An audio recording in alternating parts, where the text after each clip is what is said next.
Welcome to Life After, a podcast for women to take you from feeling like you're just surviving to thriving, to creating a life you really love. Expect to discover tips and tricks to get there. Each episode will have actionable steps to empower you to make changes.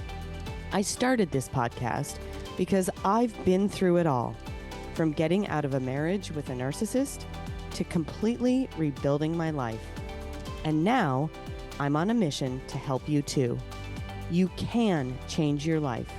It's absolutely possible. Getting stuck is reactive. Getting unstuck is proactive. Sherene McHenry. You gain strength, courage, and confidence by every experience in which you really stop to look fear in the face. Eleanor Roosevelt. Don't look back. You're not going that way. Mary Inglebright. Your struggles aren't your identity. They're the training ground for your transformation. Dr. Nicole LaPera. In this episode, we are going to talk about ways to get unstuck and what to do when you aren't feeling motivated or focused. I'm going to share 5 small steps or actions that you can take to get your motivation and momentum back. Have you ever had one of those days, or maybe weeks, where you really want to move forward? You want to make progress. You want to be doing the thing, but you just feel stuck. Your brain feels foggy, your energy is low, and even the smallest task feels like climbing a mountain. It feels like the best you can do today is taking a shower. And that is a feat in and of itself. Now, we all feel this way. So, we go through periods of our lives, and we definitely have seasons of our lives. I want to add, if you've been in a toxic, chaotic, or emotionally draining relationship, feeling unstuck is totally normal, and it might feel more intense. So just know, depending upon what's happening in your life, may be impacting the intensity or length of your feeling stuckness. That's a technical term. When you've been in that kind of relationship, your nervous system has spent days or weeks or years on high alert. Your brain has been trained to focus on survival, not on progress or growth. And so when life finally gets even just a little bit quiet or more peaceful, you can feel stuck and not motivated. And the idea of starting anything or moving forward just feels so challenging. Now, whether you're stuck because that's just the way your life is going, or because you're making this transition from having been in a toxic or difficult relationship, being stuck is not failure. It is a pause. It's a signal. And because of that, you can move through it. You definitely can move through it with tiny, sometimes gentle steps and actions.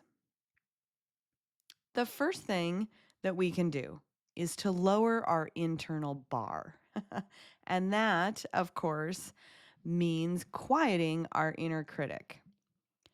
Think about it in terms of, instead of saying to yourself, I'm going to write a book, and more like, I'm going to write 200 words today, right? And the reason we do that is you're still working towards the same goal, but it's not as overwhelming when you just think, today I'm going to write 200 words.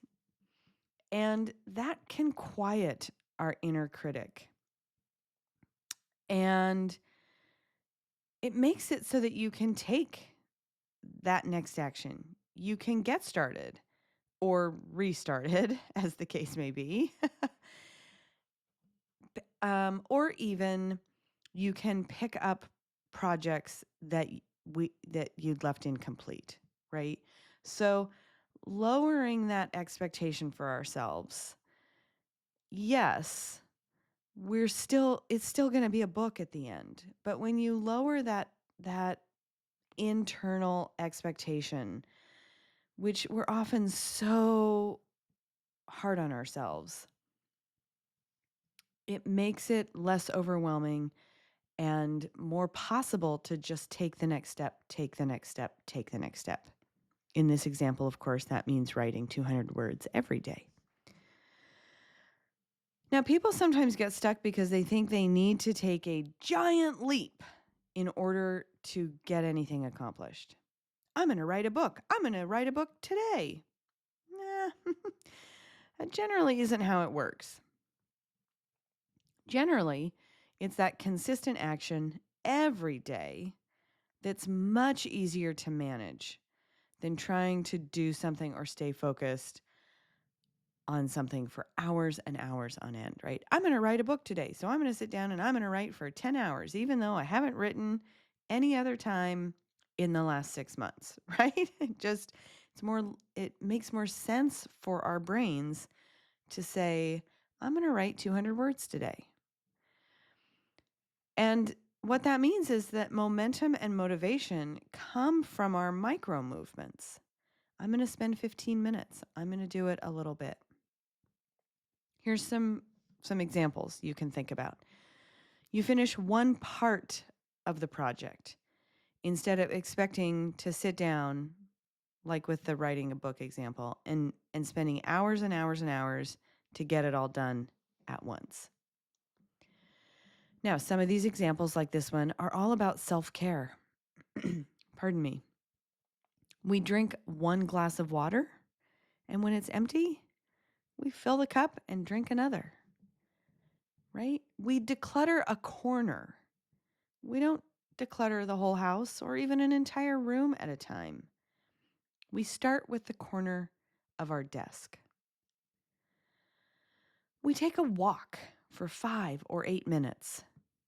And, if that really makes you feel energized, then decide you want to walk 10 more minutes. And of course, we talk about movement all the time.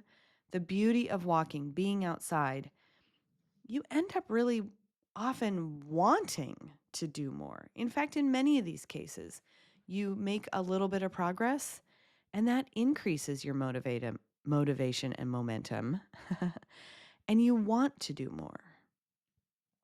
And the best part about shifting your perspective from thinking you have to do all or nothing to taking small, manageable steps or actions is that you don't need to feel quite as ready when you're taking those small steps. You move a little bit, and then again, you let that success of that momentum and motivation keep you moving forward to take the next step, the next step, the next step. Feeling stuck so often comes from our looping thoughts, right? The thoughts we just think over and over and over again. And sometimes that looks like, what's the point? I can't write a book today. This one's kind of silly, right? No one can write an entire book in one day. Although I have heard of people, writing books in a couple of days. But we say to ourselves, I'm never going to have a big enough block of time to sit down and write a book. So what's the point? What's the point? Another one is I'm too far behind to be able to catch up. When we're telling ourselves, I can't do it, I can't catch up, right? We're going to come to a solution for that in a second. That one can really trip us up. And this one always gets me, always. You guys have heard me say again and again on the podcast, I have this view that I should be able to get way more done in a day than is reasonable or rational. So sometimes the thought comes up, I should be doing more. I'm not doing enough, right? That one gets me. Who else does that one get? All right. So when we have those looping thoughts, whether it's those exact thoughts or thoughts that are similar to that, what we really want to do is introduce a pattern interrupt, right? I used to call this blunting the thought. You know, the vernacular out there is creating a pattern interrupt. We can do this in any number of ways. You can simply shake the negative energy out of your hands. Stand up and shake your arms and your hands and kind of get yourself moving. This is always. I'm the more I do this, the more I understand that, music, there are very few problems music can't solve, right? And a few months ago, I think I've mentioned this already in a previous episode, but a few months ago, and I really apologize, I can't remember where I learned this, but I heard about the power of gamma waves and gamma waves between 40 and 100 hertz. Really, not working so much as a pattern interrupt, but working in conjunction with us trying to do things. So from that standpoint, I put it in the pattern interrupt. If you put on, and I have Spotify, and so I just searched gamma waves 40 hertz, and they have this beautiful, it's purple for those of you that are visual. And I think it's 11 or 13 hours. So you can just loop it and just, whenever you need it, can start it. But in any case, I'm sure you can find it on Apple Music or in YouTube or Amazon or wherever you get music. Search for gamma waves, and it's between 40 and 100 hertz. It works amazingly well when you really want to focus on something or be creative. I often have it on when I'm writing. So it's kind of a unique pattern interrupter. And when we've got it on in the background, we're not even consciously thinking about it. So I invite you to try listening to gamma waves. Another pattern interrupter when we're trying to break our thoughts can just be to stand up and stretch. Again, we're incorporating small bouts of movement. Really get your body. Oh, doesn't it feel so great when we stretch? Another is, get outside. Get in sunlight for even just 30 seconds or 2 minutes or 5 minutes. Now, I know if you live in the Pacific Northwest like I do, getting outside, you might not get as much sunlight as you like. However, there is something about the fresh air, the natural light that really can help us shift our perspective and therefore work as a successful pattern interrupt. Splash cool water on your face. As I was writing this, that came up as an option, and I've never suggested that. And I really, I like that idea. It's kind of using the water to interrupt your thoughts and start anew. Pardon me. Even something like washing the dishes or folding laundry, especially if you do it with a little bit of intention, you're going into it to use it as a pattern interrupt, can be powerful. All of these are designed to change your physical state. And once your body shifts, then your thoughts can follow, and they will shift more easily as well.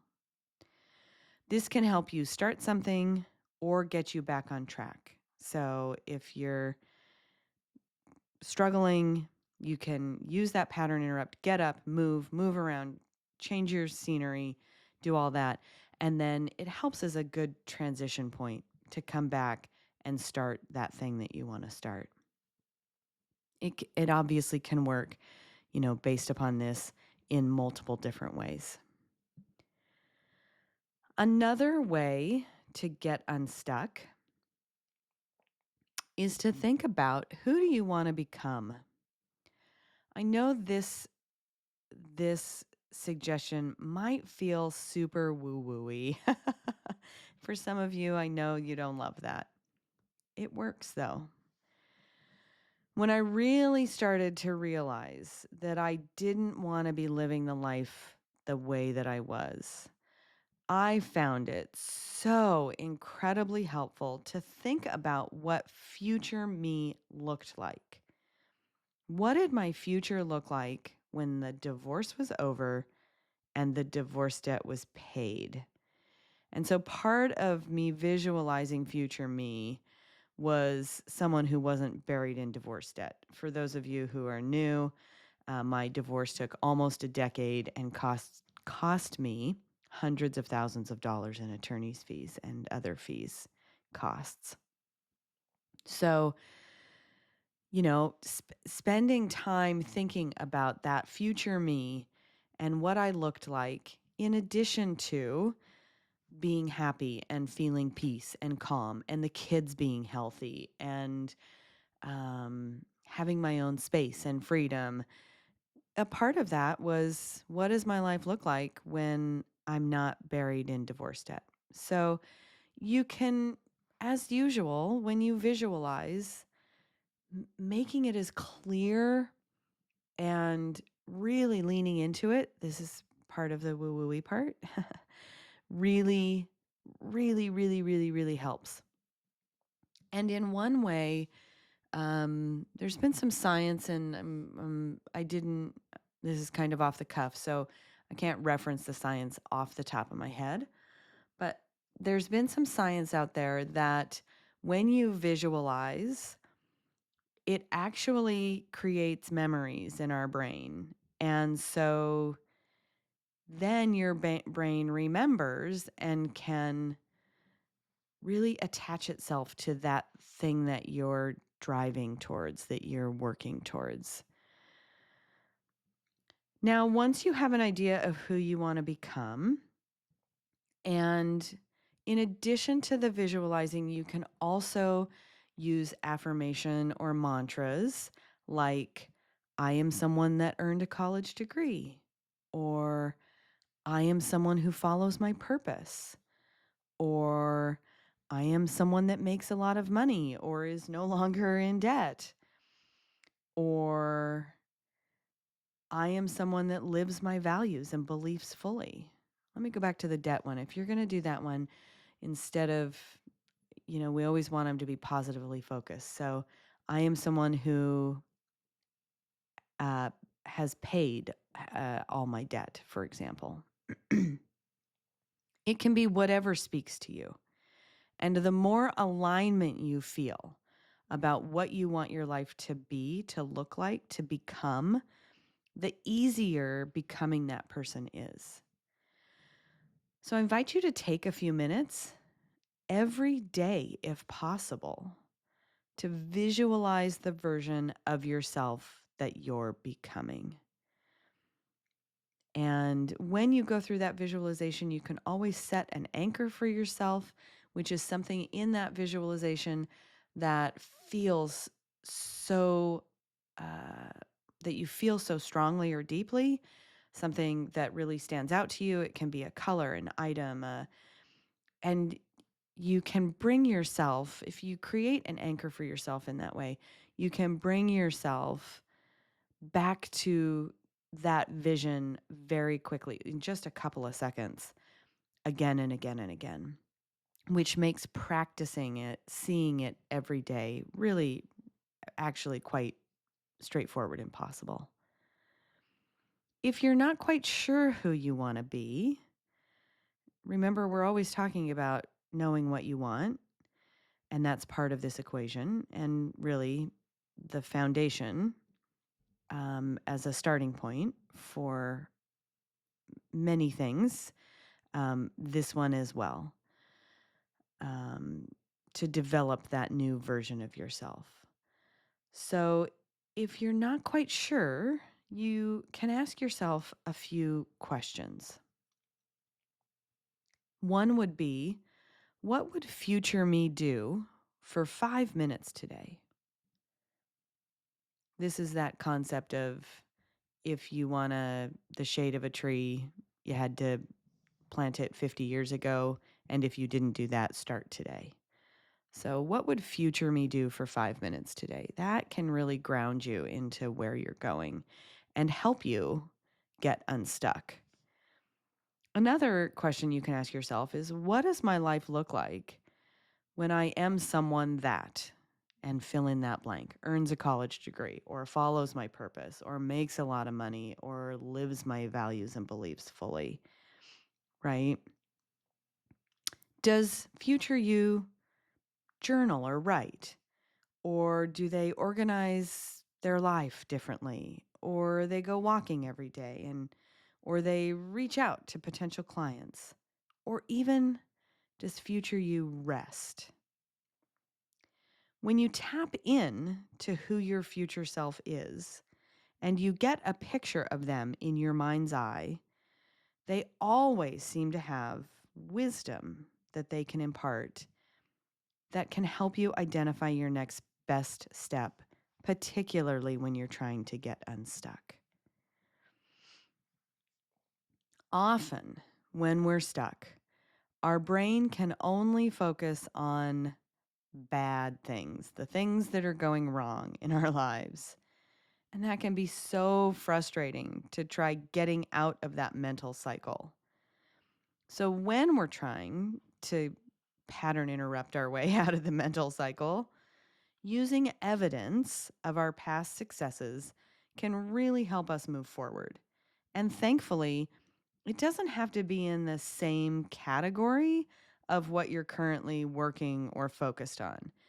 Evidence is evidence. So if you have a personal success that you can use as evidence that you moved through something, you got through the inevitable obstacles in life and got unstuck and moved forward.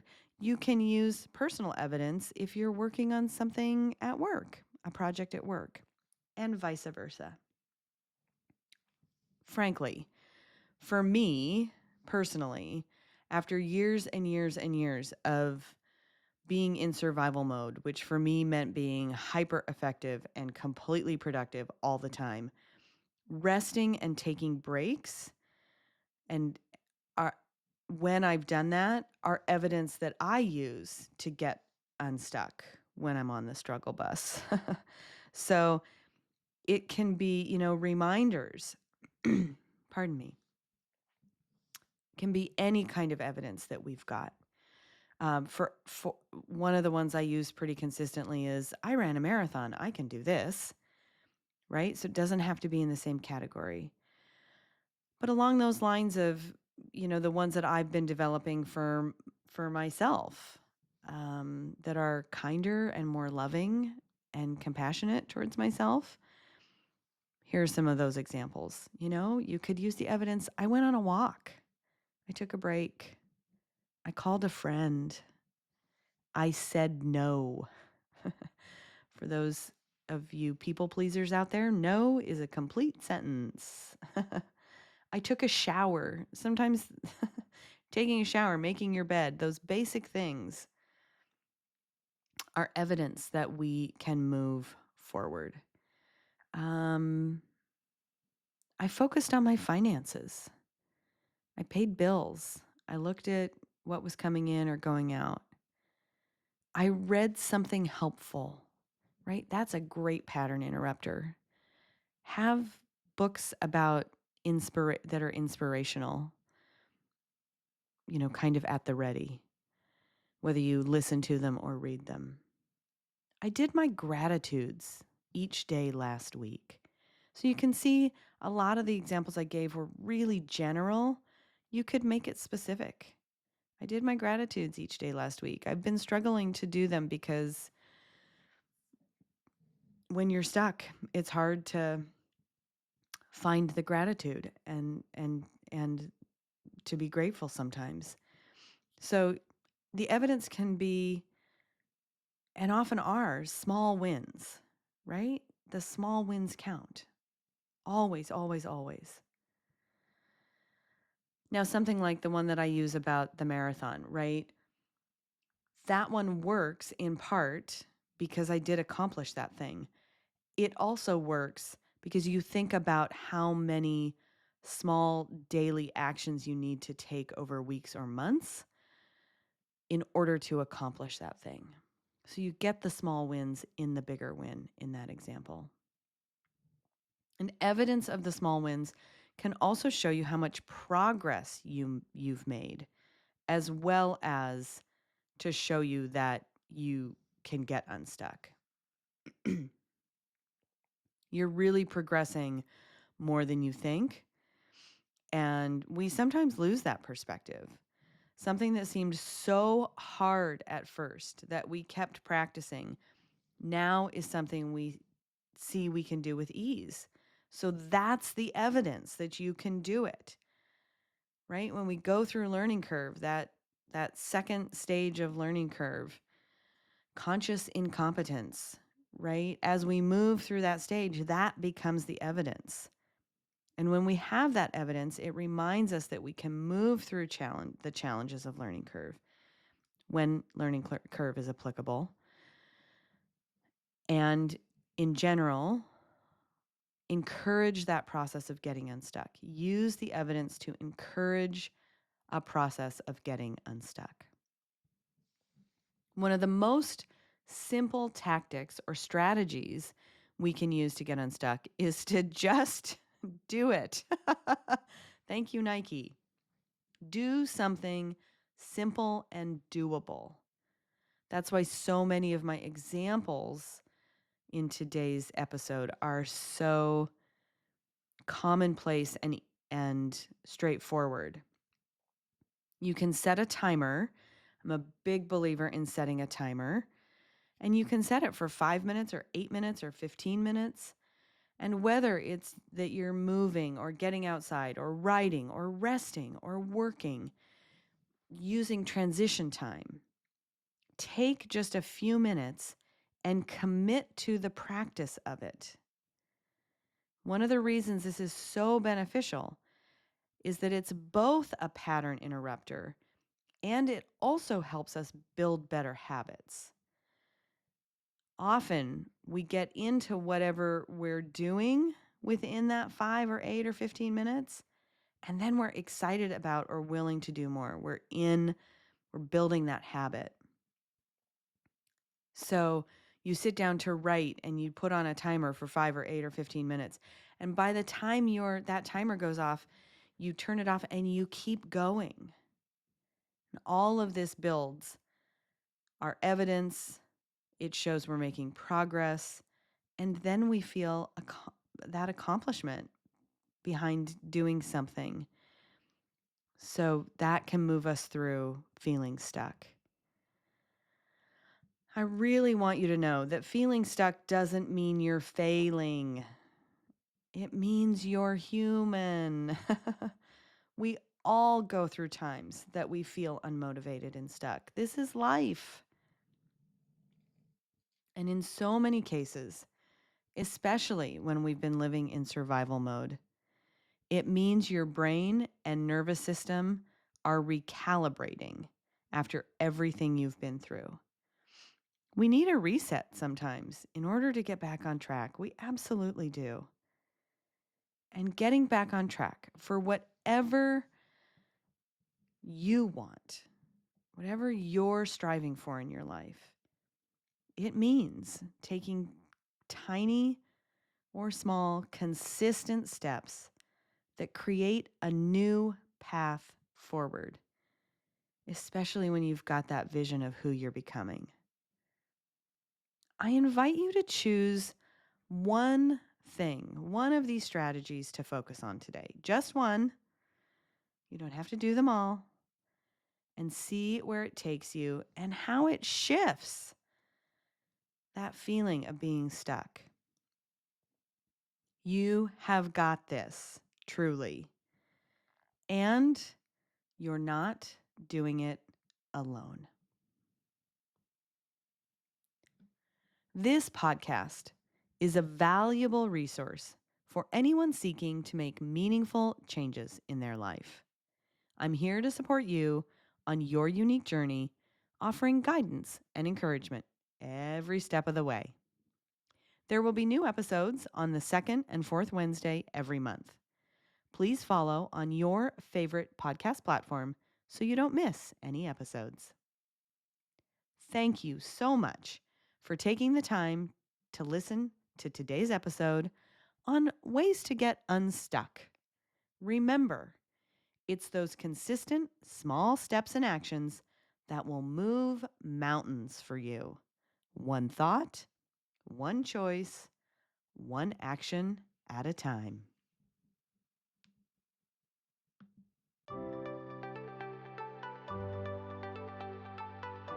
As we wrap up, here's the thing. I've made every mistake. I've literally been there and done that. It's one step at a time, and you'll get there. There's hope. You've got this. If you're struggling in a relationship and wondering if it might be controlling, you're not alone.